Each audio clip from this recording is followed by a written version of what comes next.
পেঁপে দিয়ে মুগ ডালের রেসিপি। প্রথমেই একটা কড়াই গরম করে ধুয়ে জল ঝরিয়ে নেওয়া মুগ ডাল দিয়ে দিলাম। মুগ ডালগুলোকে নাড়াচাড়া করে বেশ একটু সময় নিয়ে ভেজে নিয়েছি। মুগ ডাল থেকে সুন্দর গন্ধ বেরিয়ে গেছে, ডালগুলোও ঝরঝরে হয়ে গেছে।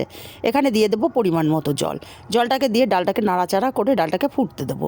ডালটা ফুটে উঠলে ডালের ফেনাটা অবশ্যই তুলে ফেলে দিতে হবে, তাহলে ডালের আসল স্বাদ থাকবে। এবার এখানে দিয়ে দিলাম চেরা কাঁচা লঙ্কা আর স্বাদ মতো লবণ দিয়ে ডালটাকে সেদ্ধ করে নিয়েছি। এখন এখানে দিয়ে দেবো হাফ চামচ হলুদ। হলুদটাকে দিয়ে নাড়াচাড়া করে মিশিয়ে ডালটা আলাদা পাত্রে ঢেলে নেব।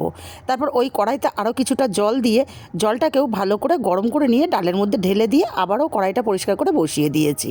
এবার কড়াইতে দিয়ে দেবো পরিমাণ মতো তেল। তেলটা গরম হলে মোটা টুকরো করে কেটে রাখা পেঁপে দিয়ে দিলাম। হাফ চামচ হলুদ আর হাফ চামচ লবণ দিয়ে পেঁপেগুলোকে বেশ লাল লাল করে ভেজে নিয়েছি।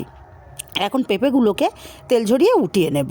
আর ওই তেলের মধ্যে ফোড়নে দেব দুটো শুকনো লঙ্কা, একটা তেজপাতা, আর দেব সামান্য গোটা জিরে আর সামান্য একটু হিং।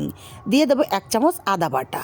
আদা বাটাটা কাঁচা গন্ধ চলে যাওয়া পর্যন্ত কষিয়ে নিয়ে দিয়ে দেবো বড় সাইজের একটা টমেটো। টমেটোটাকে দিয়ে ভালো করে নাড়াচাড়া করে এখানে দিয়ে দেবো হাফ চামচ ধনে গুঁড়ো, হাফ চামচ জিরে গুঁড়ো দিয়ে মশলাটা একটু সময় নিয়ে কষিয়ে নিয়েছি। টমেটোটা পুরো গলে গেছে। এখানে দিয়ে দেবো সেদ্ধ করে রাখা ডালটাকে দিয়ে একটু নাড়াচাড়া করে দিয়ে তারপর এখানে দিয়ে দেবো ভেজে রাখা পেঁপেগুলো আর দেবো স্বাদ মতো লবণ আর 1 চামচ চিনি। সব কিছু আবার ভালো করে মিশিয়ে দেব। তারপর নাড়াচাড়া করে 5 মিনিট ডালটাকে ফুটিয়ে নিয়েছি আর পেঁপেগুলো সুন্দর মতো সেদ্ধ হয়ে গেছে। এই পর্যায়ে দিয়ে দেবো বেশ কিছুটা ধনেপাতা কুচি। ধনেপাতা কুচিটাকে দিয়ে নাড়াচাড়া করে মিশিয়ে নিলেই তৈরি মুগ ডাল দিয়ে পেঁপে।